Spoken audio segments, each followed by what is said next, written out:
মাত্র অফিস থেকে বের হলাম, এখন বাসার জন্য রওনা হব। ফোনটা সেট করলাম। সারাদিন আসলে অফিস করার পর আসলে বাসায় যেতে অনেক কষ্ট হয়ে যায়।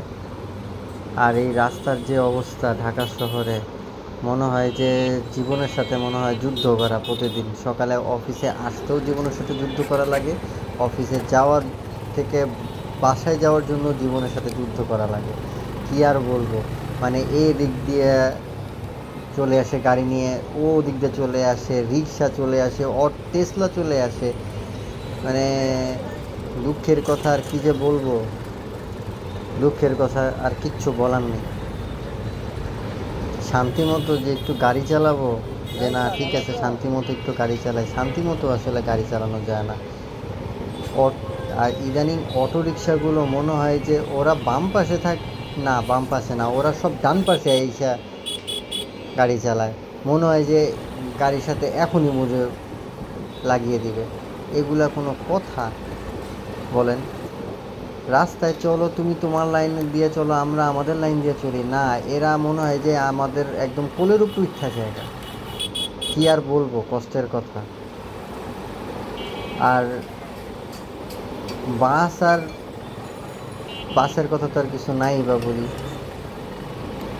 গাড়ি চালানোর সময় যদিও রাস্তায় যথেষ্ট সম্ভব চেষ্টা করি সেফলি গাড়ি চালানোর জন্য, দেখা যায় যে কোনো না কোনোভাবে কোনো না কোনো দিক দিয়ে এ আইসা লাগাই দিতে চায়, ও আইসা লাগাই দিতে চায়। মানে দিন শেষে মনে হয় যে সব মনে হয় একবারে এসে একবারে গাড়ির সাথে লাগাই দিল। সকালবেলা যদি একটু রাস্তাটা খালি থাকে, বাট রাতের বেলা অফিস থেকে যাওয়ার পথে একটু মোটামুটি ভালোই জ্যাম পাই, কারণ আজকে শনিবার, আজকে একটু রাস্তায় জ্যাম কম থাকার কথা, কিন্তু কম আর কোথায়। দেখেন কি পরিমাণে অটো রিক্সায়, দেখেন আমি আসছি আমার ফাঁক দিয়ে কোন ফাঁক দিয়ে এই অটো রিক্সা পাশ দিয়ে এসে বুঝে গেছে। কিন্তু কিছু এদেরকে বললে এরা আবার রাগ হয়ে যায়। এদেরকে কিছু বলাও যায় না, কিছু করাও যায় না। বললেও দোষ হয়ে যায়, বললেও এরা চিল্লাচিল্লি করে। আর একজনের সাথে রাগারাগি করলে দেখা যায়, একজনে কিছু বললে আরও 10জন দেখা যায় এগিয়ে চলে আসে। আর ফুটপাতে আর রাস্তার কথা তো বা নাই বা বলি। রাস্তার উপর দিয়ে মানুষ যেভাবে হাঁটে, মনে হয় যে মানুষের বেডরুমের মধ্যে হাঁটতেছে। মানে রাস্তা পার হয় এমনভাবে মনে হয় যে বেডরুম দিয়ে হাঁটতেছে। কেন একটু ফাস্ট আর এদিক ওদিক তাকাও, একটু তাকায় ভালোভাবে দেখা দেন তবে রাস্তা বেরো না। কিসের আমি হর্ন দিতে, হর্ন দিলেও কোনো গায়ে লাগে না, না হর্ন দিলেও গায়ে লাগে না। এরা এদের মতো চলতেছে তো চলতেই আছে, চলতেই আছে। হর্ন দিলেও এরা চাপে না। পরে যদি লেগে গেলে কিন্তু দোষটা কার হয়? দোষটা হয়েছে ওই বাইকারের দোষ। হ্যাঁ, বাইকার লাগাই দিতে। কিন্তু ভাই তোমারে যে আমি হর্ন দিতেছি, তোমারে যে আমি চাপার জন্য বলতেছি, তুমি চাপো না। ভাই ফুটপাতের ওই পাশে রাস্তা আছে, আর এক একজনের দেখা যায় আরও কথা আছে।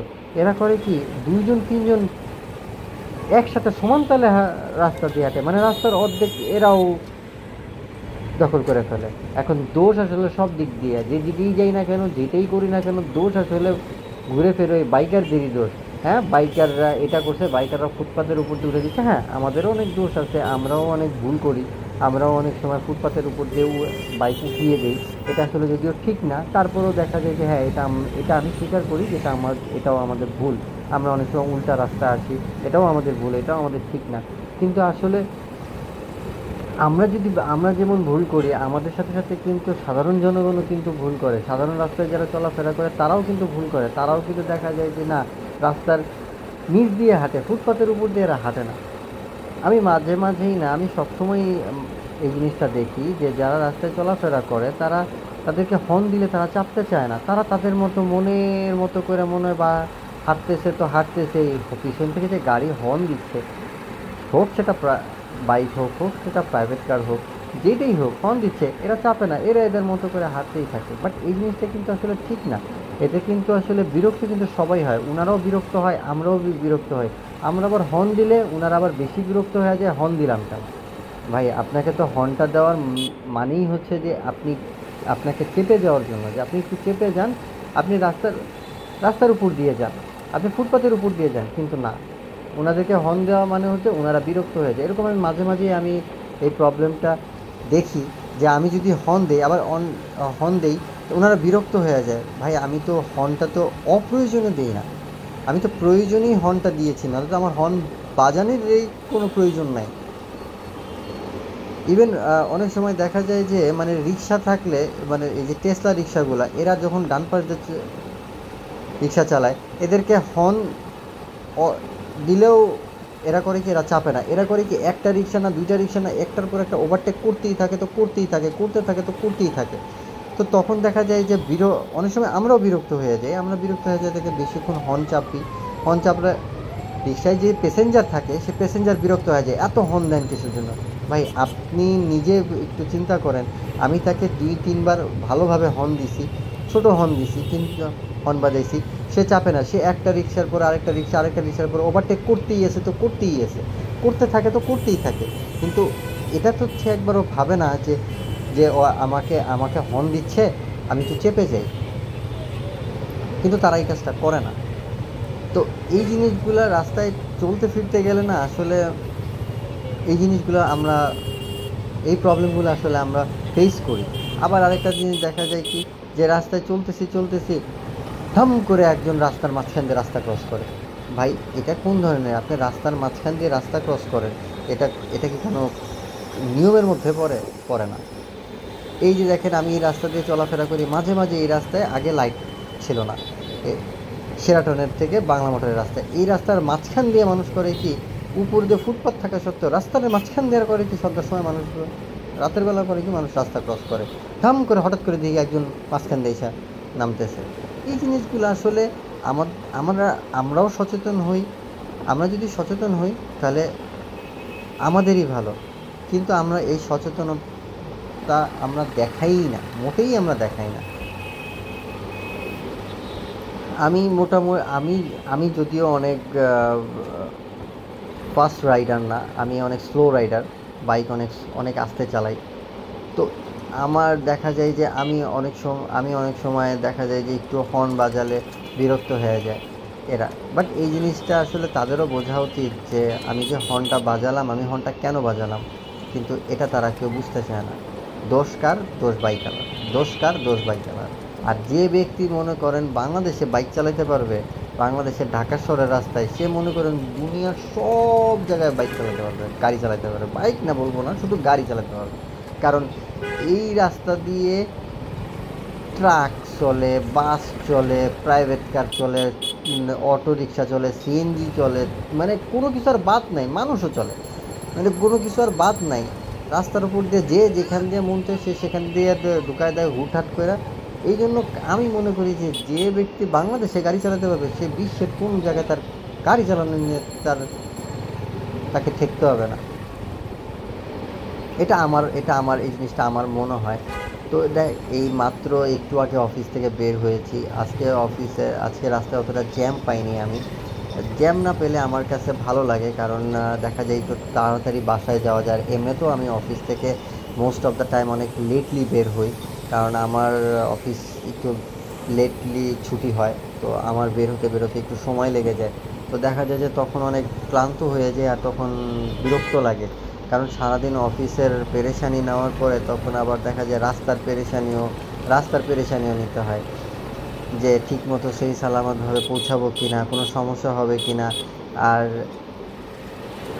মোটামুটি আমি বেশ কয়েক বছর ধরেই বাইক চালাই ঢাকা সিটির মধ্যে। তো আমার দূরে কোথাও খুব একটা বেশি যাওয়া হয় না, আমি বাইক নিয়ে শুধুমাত্র ঢাকা, অফিস টু বাসা, বাসা টু অফিস, আর মাঝে মধ্যে টুকটাক এদিক ওদিক যাওয়া হয় আর কি। এই যে দেখেন, এই যে চলে আসছি এখন, এই যে বাংলা মোটরের এদিকে এই রাস্তাটা পুরোটা জ্যাম। এই যে দাঁড়িয়ে আছি এখন। আর আজকে শনিবার দিন, দেখেন কি পরিমাণে জ্যাম লেগে আছে। ওই পাশ থেকে গাড়িগুলো এসে সব আটকায় গেছে। এখন মনে করেন যে সব আটকায় গেছে, সব গাড়ি আটকায় গেছে। তো এখন এই যে যে জিনিসগুলো আমি আজকেও ভিডিওতে সামনে আছে, একজন রাস্তার ফুটপাতের উপর দিয়ে সে না যেয়ে সে তিনজন সমানভাবে তারা রাস্তা দিয়ে চলতেছে। আমার কাছে জিনিসটা খুবই মানে অড লাগলো, যে আমি তাকে দূরে থেকে হর্ন দিলাম, কিন্তু সে চাপেনি। যদি এটা এখন আসবে না, এটা ভিডিওতে একটু সামনে গেলে আপনারা দেখতে পারবেন। তো এই জিনিসটা হয়। আর আমি আগে দেখা যেত যে লাইভে যে যখন আমি বাইক চালাতাম তখন আমি মোবাইলে লাইভে থাকতাম। তো দেখা যায় যে এখন আর অফিসে একটু বেশ কয়েক মাস ধরেই তো অফিসে কাজের ঝামেলা যাচ্ছে, তো যার কারণে আমিও লাইভে আসতে পারি না ঠিক মতো। তো ভাবলাম যে তাহলে একটু ভিডিও করি। আর রিসেন্টলি আমি কক্সবাজারে বাইক ট্যুর দিয়ে এসেছি।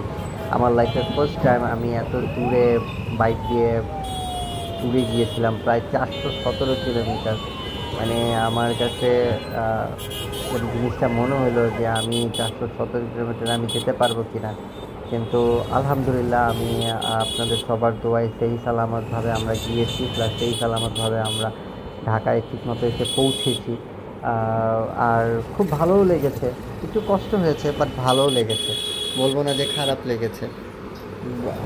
কিন্তু সামনে ইচ্ছে আছে আবার যাওয়ার, কিন্তু যাওয়া হবে কি না সেটা আমি হয়তো বা জানি না, কিন্তু ইচ্ছে আছে, দেখা যাক। যদি যাই তাহলে অবশ্যই তো আমার চ্যানেলে আমি ভিডিও ছাড়বো, শেয়ার করবো আপনাদের সবার সাথে।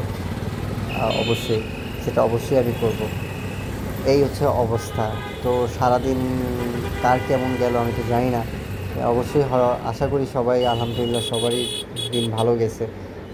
রাস্তায় তো মনে করেন যে এই যে এখন আমি যে ভিডিওটার কথা একটু আগে বলছিলাম, এই যে দেখেন, এখন দেখেন দেখেন এই দেখেন, আমি যে ওনাকে হর্ন দিচ্ছি, ওই সামনে দেখেন দেখেন, একজন দুজন তিনজন চারজন রাস্তায় হাঁটছে, আমি যে ওনাকে হর্ন দিচ্ছি উনি কিন্তু চাপলো না। তো এই যে যে জিনিসগুলা, এই যে যে প্রবলেমগুলো, এই প্রবলেমগুলো কিন্তু আমরা সবাই কম বেশি ফেস করি, আমরা যারা বাইক চালাই। আর সিএনজি ওয়ালারা তো এখন সাইড দিবেই না, আর অটো তো সাইড ভুল করেও দিবে না, ওরা পারে তো মনে করেন যে উপর দিয়ে উঠা যায়। মানে ওদের যদি দুই পাশে দুইটা পাখা লাগাই দেওয়া যেত, মনে হয় যে ওরা উড়ে উড়ে যেত, ওরা উড়ে উড়ে যেত। শুধুমাত্র ওদের ওদের অটোতে শুধু দুইটা পাখা নাই, যার কারণে ওরা, এই কারণে ওরা যেতে পারে না। নইলে ওরা যেভাবে চালায় রাস্তায়, মানে ওদের চালানো দেখলে আমারই ভয় লাগে যে এই বুঝি লাগাই দিবে, এই বুঝি উল্টে যাবে। আর হর্ন তো দেয়ই না এরা, এদের তো হর্ন তো নায়ের বরাবর। তো এই যে আসলে এই সমস্যাগুলো আমরা আসলে বাইক চালানোর সময় ফেস করি। আর আমি এই ফার্স্ট আমি এত বড় লং বাইক চালানোর ভিডিও পোস্ট করছি। সবাই অবশ্যই দেখবেন এবং লাইক করবেন, সাবস্ক্রাইব করবেন, আর অবশ্যই ভিডিওটা শেয়ার করে দেবেন প্লিজ। আপনাদের সবার চেষ্টায় আমারও হয়তো বা আমি আপনারা চেষ্টা করবেন যে আমার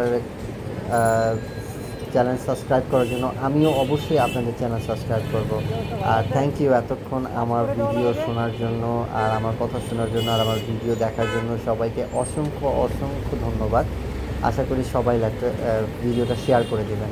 হয়তো আমার কথায় যদি কোনো ভুল ত্রুটি হয়ে থাকে তাহলে অবশ্যই ক্ষমা করে দিবেন। এখন আমি আমার বাইক ওয়াশ করব, আমি কক্সবাজার থেকে এসে আমার বাইক ওয়াশ করিনি, তো আজকে আমার বাইক ওয়াশ করাবো। সো আজকে ভিডিও এ পর্যন্তই। ইনশাআল্লাহ আবার নেক্সট ভিডিওতে দেখা হবে, কথা হবে সবার সাথে ইনশাআল্লাহ। আল্লাহ হাফেজ সবাই।